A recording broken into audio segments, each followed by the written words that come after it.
Primeira carta de Paulo a Timóteo. Capítulo 1. Eu, Paulo, sou apóstolo em missão especial por Cristo, nossa viva esperança. Sob o comando de Deus, nosso Salvador, escrevo a você, Timóteo, meu filho na fé. Desejo tudo de bom para você da parte do nosso Deus e de Cristo. A caminho da província da Macedônia, aconselhei você a permanecer em Éfeso. Pois bem, não mudei de ideia. Fique firme no comando, de modo que o ensino continue a ser ministrado. Ao que parece, alguns que ensinam aí estão introduzindo lendas e relatos genealógicos fantasiosos inúteis, em vez de conduzir o povo ao equilíbrio e aprofundá-los na fé e na obediência. A essência de tudo que enfatizamos é simplesmente o amor. Amor não contaminado por interesse próprio e fé corrompida, ou seja, uma vida aberta para Deus. Os que se distanciam da essência logo se perdem num labirinto de futilidades. Eles se apresentam como especialistas em assuntos religiosos, mas a despeito de toda a eloquência, não sabem o que estão falando. É verdade que a orientação moral e o conselho são necessários, mas vale lembrar: como dizer e a quem dizer são tão importantes quanto o que dizer. É óbvio que o código da lei não é dirigido a pessoas responsáveis, mas aos irresponsáveis que desafiam a autoridade e não pensam no que é certo a respeito de Deus, da vida, do sexo, da verdade e assim por diante. Eles desdenham da mensagem que o grande Deus me incumbiu de transmitir. Sou grato a Jesus Cristo, que me julgou capaz de cumprir esta tarefa, mesmo que eu não merecesse confiança. Você sabe, Ele me confiou este ministério. As únicas credenciais que eu trouxe foram agressão, intolerância e arrogância. Mas fui tratado com misericórdia, porque não sabia o que estava fazendo. Não sabia contra quem lutava. A graça, misturada com a fé e o amor, foi derramada sobre mim e dentro de mim. E tudo por causa de Jesus. Aqui está uma palavra que você pode levar no coração e confiar nela. Jesus Cristo veio ao mundo para salvar os pecadores. Eu sou a prova, o pecador público número 1, de alguém que jamais conseguiria nada, a não ser por pura misericórdia. E agora Ele me apresenta como prova de sua paciência sem fim aos que confiam nele para sempre. Profunda honra e esplendorosa glória ao Rei de todos os tempos, Deus único, imortal, invisível, sempre e sempre. Amém. Estou passando essa tarefa a você, meu filho Timóteo. A palavra profética dirigida a você nos preparou para isso. Todas aquelas orações serão atendidas para que você faça um bom trabalho e seja destemido em sua luta e apegado à fé. Afinal, estamos numa guerra. Alguns, você sabe, por relaxar na firmeza e por pensar que qualquer coisa é válida, fizeram da vida de fé uma bagunça. Himeneu e Alexandre estão entre eles. Eu os entreguei a Satanás para que aprendam a não blasfemar. 1 Timóteo, capítulo 2. A primeira coisa que quero que você faça é orar. Ore como souber por todos os que você conhece. Ore especialmente pelos líderes e seus governos, para que governem bem, de modo que estejamos tranquilos quanto à nossa vida simples, em contemplação humilde. É assim que o Deus Salvador quer que vivamos. Ele quer que não somente nós, mas todos sejam salvos e conheçam a verdade que nós aprendemos. Que existe um Deus, apenas um, e um sacerdote mediador entre Deus e nós, Jesus, que se ofereceu em resgate por todos os prisioneiros do pecado para libertá-los. Pouco a pouco as notícias vão se espalhando, e esta tem sido minha única tarefa: levar essas notícias aos que nunca ouviram nada a respeito de Deus e explicar como a mensagem opera, pela fé simples e pela verdade singela.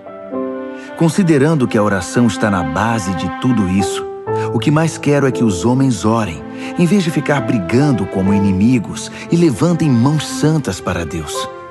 Quero também que as mulheres tenham sua participação, portando-se com humildade na presença de Deus, sem obsessão por ficar se enfeitando na frente do espelho ou correndo atrás da última moda, mas fazendo um belo trabalho para Deus, tornando-se belas dessa maneira. Não permito que as mulheres assumam o comando e digam aos homens o que fazer.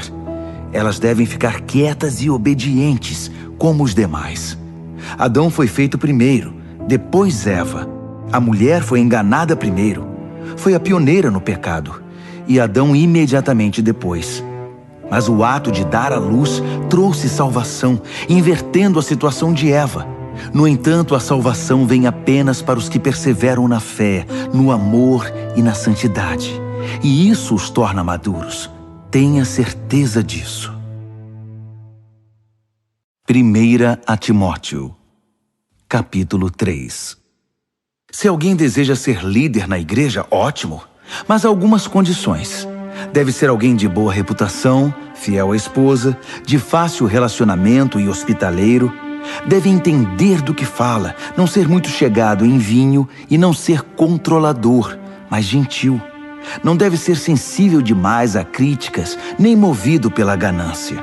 Deve administrar bem seus negócios, ser atencioso para com os filhos e respeitado por eles. Pois se alguém não é capaz de lidar com os próprios negócios, como poderá cuidar da igreja de Deus? Não deve ser novato na fé, para que a posição não suba a cabeça, e assim não caia na armadilha do diabo. O mesmo vale para os que querem servir em outras funções na igreja. Cristãos sérios, sem falsidade e não muito chegados em vinho, e que não estejam no ministério pensando em ganho pessoal. Devem ter respeito pelo mistério da fé, não usando a posição em proveito próprio. Eles devem ser testados. Se mostrarem que são capazes, que assumam sua função. Nenhuma exceção deve ser feita às mulheres. Para elas, as mesmas qualificações, sérias e confiáveis. Não devem ser faladeiras, nem muito chegadas em vinho.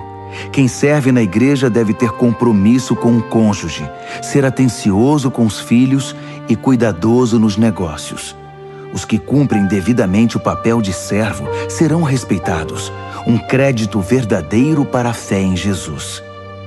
Espero visitá-lo em breve, mas caso eu me atrase, escreva esta carta para que você saiba como devem ser as coisas na casa do Senhor, a Igreja Viva de Deus, defensora da verdade.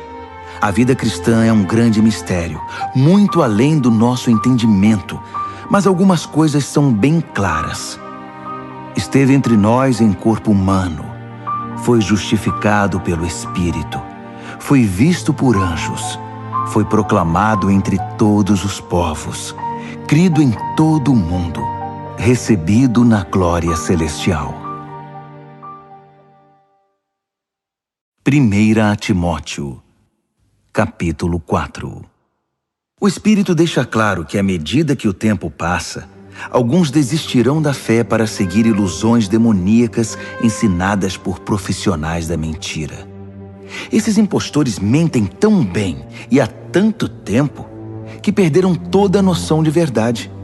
Eles vão proibir o casamento, vão dizer que não se pode comer este ou aquele alimento, comida perfeitamente boa que Deus criou para ser ingerida com alegria e ação de graças pelos que conhecem a verdade. Tudo que Deus criou é bom e deve ser recebido com gratidão. Nada deve ser rejeitado ou jogado fora. A palavra de Deus e nossas orações tornam santo tudo que faz parte da criação. Você foi criado na mensagem da fé e se orienta por ensinos saudáveis. Agora passe adiante este conselho aos seguidores de Jesus e você será um bom servo dele. Afaste-se de histórias tolas que se disfarçam de religião. Exercite-se diariamente em Deus. Por favor, nada de flacidez espiritual. Exercitar-se numa academia é útil, mas a vida disciplinada em Deus é mais proveitosa e deixa você em forma hoje e para sempre. Pode acreditar. Guarde isso no coração.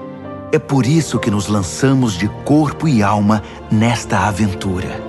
Confiamos no Deus vivo, Salvador de todos os homens e mulheres, especialmente dos que creem. Transmita estas palavras, ensine todas essas coisas e não permita que ninguém o despreze pelo fato de você ser jovem. Ensine os cristãos com a vida, pela palavra, pelo procedimento, pelo amor, pela fé, pela integridade. Continue lendo as Escrituras, aconselhando, ensinando. Quanto ao dom especial do ministério concedido quando os líderes da igreja impuseram as mãos sobre você, mantenha-o puro e ativo. Cultive estas coisas. Mergulhe nelas. Todos perceberão quanto você amadureceu. Fique firme em seu caráter e em seu ensino. Não se desvie. Apenas fique firme. Você e seus ouvintes vão experimentar a salvação. 1 Timóteo, capítulo 5. Não seja grosseiro nem impaciente com o ancião. Trate-o como se fosse seu pai e os jovens como se fossem seus irmãos. Respeite as mulheres idosas como respeitaria sua mãe e as jovens como se fossem suas irmãs. Cuide das viúvas que não têm recursos. Se uma viúva tem parentes que podem cuidar dela, eles devem aprender que a religião começa em casa e que devem retribuir com gratidão pelo que têm recebido. Isso agrada muito a Deus. Você pode considerar viúva legítima aquela que deposita toda a esperança em Deus e ora constantemente pelas necessidades dos outros e pelas necessidades dela. Mas uma viúva que explora as emoções e o bolso dos outros, não há o que fazer com ela. Ensine estas coisas ao povo para que todos saibam como agir em família.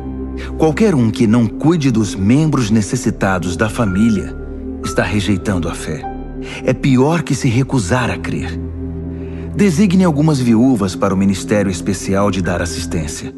Elas deverão receber em retribuição sustento da igreja. Elas devem ter mais de 60 anos de idade e um único casamento. Devem ter reputação de saber criar os filhos, ajudar as pessoas de fora e os cristãos desanimados, aflitos e problemáticos. Não inclua viúvas jovens nessa lista. Tão logo sejam incluídas na lista, vão querer sair dela, mais dispostas a arrumar outro marido que a servir a Cristo dessa maneira. E ao quebrar sua palavra, corre um risco de ir de mal a pior, desperdiçando seu tempo em conversas fúteis e fofocas. Não. Prefiro que as viúvas jovens sigam a vida, se casem, tenham filhos, administrem o lar e não deem motivos aos seus críticos para acharem nelas alguma falta. Algumas delas já se desviaram seguindo Satanás. Qualquer mulher cristã que tenha viúvas na família é responsável por elas. Elas não devem ser empurradas para a igreja. A igreja já tem trabalho suficiente com as viúvas que precisam de ajuda. Dê um prêmio aos líderes que fazem um bom trabalho, especialmente aos que se esforçam na pregação e no ensino. As Escrituras dizem: não amordace o boi que trabalha, e o trabalhador merece seu salário. Não dê ouvidos a nenhuma reclamação contra um líder que não seja apoiada por 2 ou 3 testemunhas idôneas. Se alguém cair em pecado, chame-o à responsabilidade. Os que estiverem inclinados a fazer o mesmo irão aprender a lição. Deus, Jesus e os anjos me apoiam nessas instruções. Cumpra-as sem parcialidade e sem partidarismo. Não se precipite em indicar alguém para cargos de liderança na igreja. Se alguém estiver envolvido num pecado grave, você não vai querer se tornar cúmplice involuntário, não é? De qualquer maneira, cuide muito bem de você mesmo. Não se importe muito com o que os críticos vão dizer. Siga em frente e beba um pouco de vinho, por exemplo. É bom para a digestão e um bom remédio para o mal que aflige você. Certos pecados são grosseiros e devem ir direto a julgamento. Os pecados de alguns só se manifestam muito tempo depois. O mesmo acontece com as boas obras. Algumas são evidentes, mas nenhuma delas permanece oculta para sempre. 1 Timóteo, capítulo 6. Quem for escravo deve fazer o melhor, respeitando o seu senhor, para que os de fora não falem contra Deus e contra nosso ensino por causa do seu comportamento. Escravos que trabalham para senhores cristãos façam ainda mais. Os senhores deles são também seus irmãos amados. Esses são os assuntos que eu quero que você ensine e pregue. Se algum líder começar a ensinar outra coisa, rejeitando as palavras sólidas do Senhor Jesus e nossa instrução piedosa, diga o que eles são: rios poluídos de ignorância que contaminam tudo com inveja, controvérsia, maledicência e fofocas. De vez em quando há uma epidemia de traição, e a verdade passa a ser apenas uma lembrança remota. Eles pensam que a religião é um meio de conseguir lucro rápido. Uma vida consagrada traz lucro, mas esse lucro é a rica simplicidade de ser você mesmo na presença de Deus. Considerando então que entramos no mundo sem um centavo e que sairemos dele sem nada, se temos pão na mesa e sapatos nos pés, é o bastante.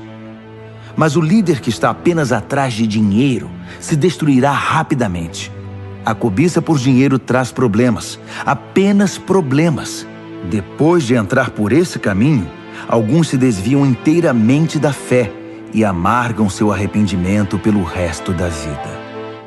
Mas você, Timóteo, homem de Deus, fuja de tudo isso. Corra atrás de uma vida justa, uma vida de contemplação, fé, amor, perseverança, cortesia. Corra a toda velocidade na fé. Busque a vida eterna, pois fomos chamados para ela. A vida que você abraçou tão fervorosamente na presença de tantas testemunhas. Exorto você na presença do Deus doador da vida e diante de Cristo, que ficou firme na presença de Pôncio Pilatos e não retrocedeu um só milímetro. Guarde esse mandamento com seriedade e não vacile. O Senhor Jesus Cristo está voltando. Ele vai se manifestar no tempo certo e sua vinda está garantida pelo bendito e incontestável soberano, pelo Supremo Rei, o Altíssimo Deus. Ele é o único que a morte não pode tocar. Sua luz é tão brilhante que ninguém pode chegar perto. Ele nunca foi visto por olhos humanos. Olhos humanos não conseguem percebê-lo. A ele toda a honra e o domínio eterno. Amém. Diga aos ricos na riqueza deste mundo que deixem de lado a empáfia e a obsessão por dinheiro que está aqui hoje e desaparece amanhã. Diga-lhes que busquem Deus, que ajunta muitas riquezas que jamais conseguiríamos administrar, e façam o bem, para que sejam ricos em ajudar os outros e sejam para lá de generosos. Se agirem assim, irão ajuntar um tesouro que vai permanecer, e ainda obterão a vida que é a verdadeira vida. Quanto a você, meu prezado Timóteo, guarde o tesouro que recebeu. Guarde-o com sua vida. Evite a religião de aparências e a confusão praticada pelos que se denominam sábios. Pessoas enredadas em muita conversa podem perder a essência da fé. Que a graça transbordante guarde você.